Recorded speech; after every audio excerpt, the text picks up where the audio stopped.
Codex can now control your computer from your phone, as well as just being able to code directly now from your phone. All these chats that I normally can't do when I'm lying in bed at night, I can now keep them going. So in today's video, I'm going to show you how we can install and set up Codex Mobile, and how you can get around some of the limitations, like you can't preview, you can't stop conversations, etc.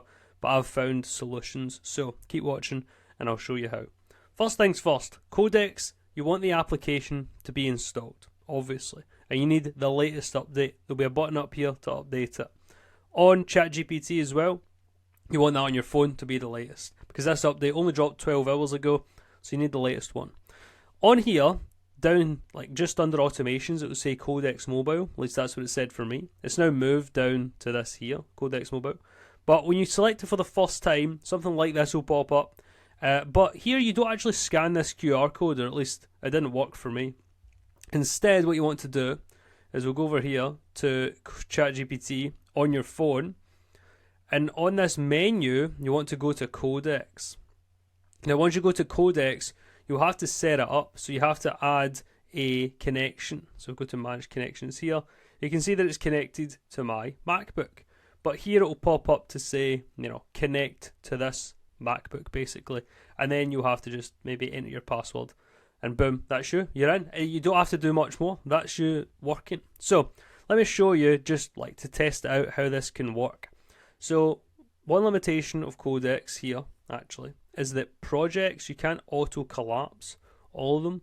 Like in Codex application here, I can come and drop projects so I can see my chats. So here you can't do that. Chats, you have to scroll all the way down to the bottom to see your chats here. Now if you're wanting chats at the top, you can 3 dots, chats first, then scroll up, and boom, now your chats are here and projects are below. But I use my projects anyway, so let me get rid of that. Quick pause, if you've been watching me build AI tools and my SaaS, you'll know that relying on prompting alone can be incredibly slow. Instead, you need to understand the code it's writing, or at least the concepts that it's using. And that's where today's sponsor comes in, Scrimba. Now Scrimba isn't just another site where you have videos and you open up VS Code or some cloud environment. Instead, you can code directly inside the video. Whilst your instructor is coding along, right, on the video, you can at any moment pause the video, start typing inside the video, and then it will branch off. You can start running this, adding environment variables like your own API keys and stuff, even download a zip of the code, and then jump back into live preview. So if you've ever watched a tutorial before and thought, what the heck is this guy doing?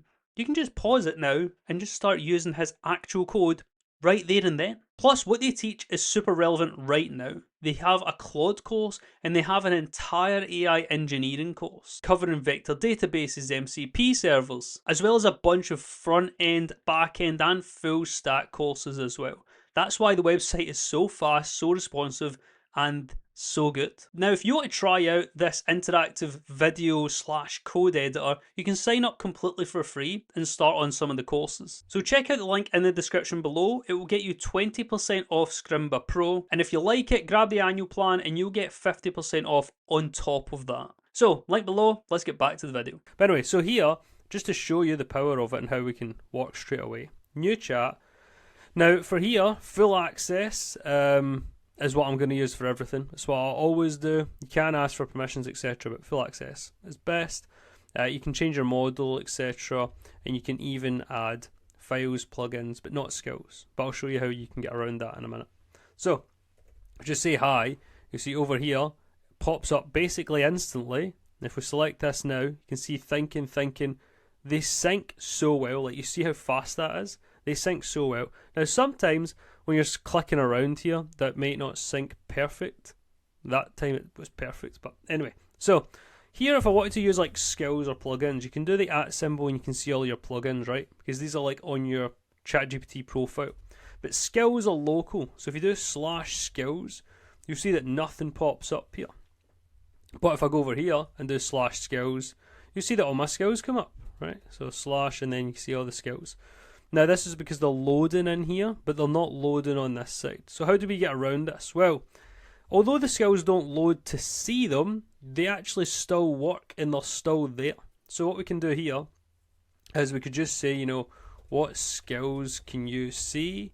Like if you don't know what skills you've got or you want to find a particular one, you can ask and it will come now and it will list them. Or you can simply just ask it to do the task and then it will just use the skill anyway, because you don't have to be explicit in skills. That's the beauty of them. You just say, for example here, make me a viral video clip, or do something with Stripe and it will just do it. Or Remotion, I'll just ask it to do motion graphics and it will know to use Remotion without me having to use the /. So you can see here all of the skills. Now another cool thing is that it's going to pop out with like a notification when you're done. So you could say, give me all my plugins too, please. And then if we leave here, boom, you can see that it's loading. And once it's done, it will then pop up with a notification. Wait, is this one, is it glitched out here? No, let's pull through. There we go. So I guess you just need to be a little bit patient. There we go. See, it popped up at the top. Codex task finished. Select that and boom, you can see it. So you can just go between, if you're like me, and my projects here. We have a bunch of applications that I'm creating, and because Codex can take like 15 to 30 minutes, for like a decent task, then I'll just go back and forth between a bunch of apps. But I'd have to go away from my computer and then I have to just trust that it's going to run. Whereas now, we can come here and we can just make sure that it's working all good. Now, a thing that I was telling you about regarding another kind of little hack that we can do here. So, no skills, yes, plugins work. Preview doesn't work, right? But you can see code. So, for example, if we go to, let's go to simplify the SaaS workflow here. And so if I open this up, you can see local app is running here at this localhost. Now if I open that up, it's not going to work because localhost, this IP address, refers to your device. So this localhost doesn't work on this device because nothing's running on my phone, it's running on the computer. So the problem that you end up running into is, like, if I open up this here, like the side part where you can see artifacts, you can see artifacts as in you can see code, but you can't see the preview running. So if we back out of here and go back down to this high, you can see here that if I click on this, I can see the markdown, which is great, but I couldn't see, for example, the actual rendered HTML. So if I was then like, turn this into an HTML, that looks cool. Well, let's go fast mode. Boom. Then the problem is now the preview will go here, but it won't pop up here. So what's the solution? Well, I use for all of my websites Netlify, because Netlify is completely free and you can get like a .netlify domain for free.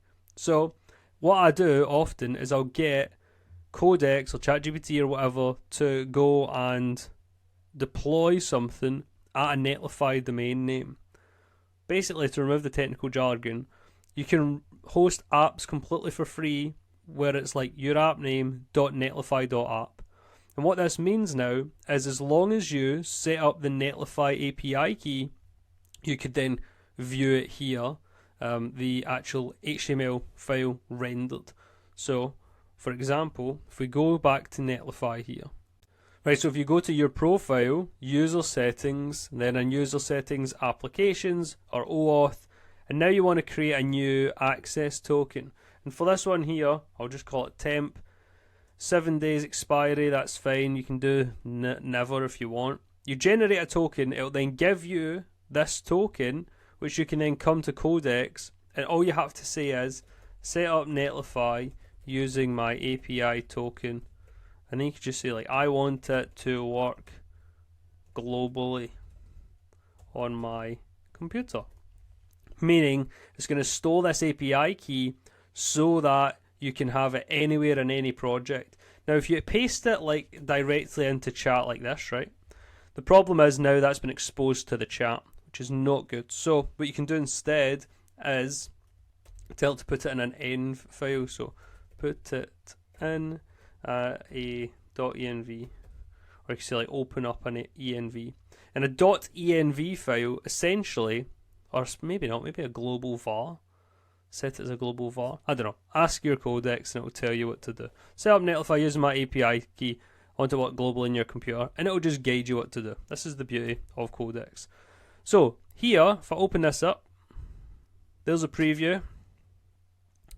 Boom. On the right, if we open up a preview here, there's no preview. It's just straight to the code. No bueno. So what we can do instead is push it up to Netlify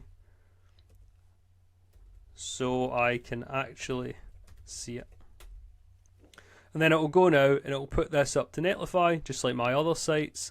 And then it means that you can then see it on your mobile. So what we'll do is we'll give it a second. We'll come back and see. Right, so quickly to reference that .env and then the global var that I was talking about.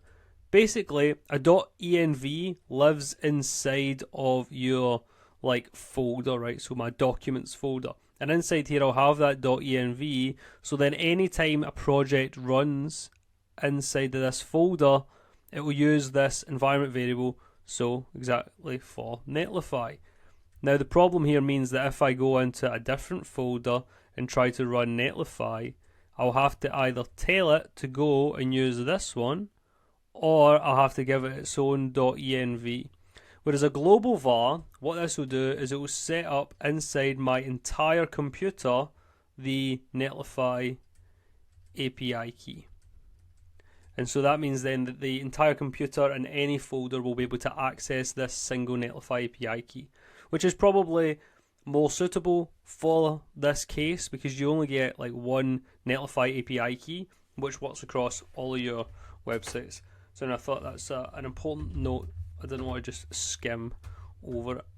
So, come back over here, we can see now that that's been deployed. We can open that up, and then boom, we can actually now test and look at this site on mobile, which is pretty cool, man. And it's actually an interesting way you can look at mobile and test mobile sites directly from your computer, just by screen mirroring your iPhone, which is what we're doing here.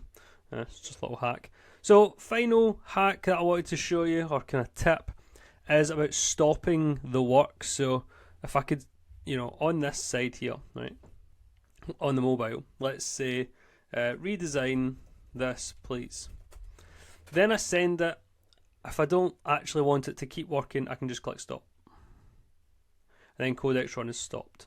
But, if I run it from, say, my computer, and then I go downstairs or whatever, and I take my phone with me, on this side here, interestingly, it's actually showing the stop button. Well, before for me, it was not showing the stop button.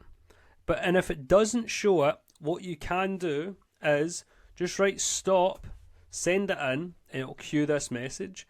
And what you can come here is you can cancel it, queue it, or steer it. I've accidentally clicked steer already. And steering the conversation means it just injects this straight in. So let me just kind of show you again, because that was too fast. Paste that in. And then on this side we can say stop, send that in, 3 dots, and then you have steer instead. Click steer, and that will then just inject it directly to where we are right now, as opposed to putting it into some sort of queue. It just kind of finishes the thing that it's doing and then it stops. Boom. So there you have it. Honestly, mobile Codex is the best update I've seen from anywhere in ages, and it works so well. Claude Code released a kind of similar one before, but I can't remember if it was supposed to be a legit one, but it felt pretty hacky. Anyway, I hope you enjoyed the video. If you did, like, comment, subscribe. If you want to learn how to build stuff with Codex, Claude Code, I have masterclasses and a full build your first SaaS inside of my school community, so head on over there and I'll see you inside.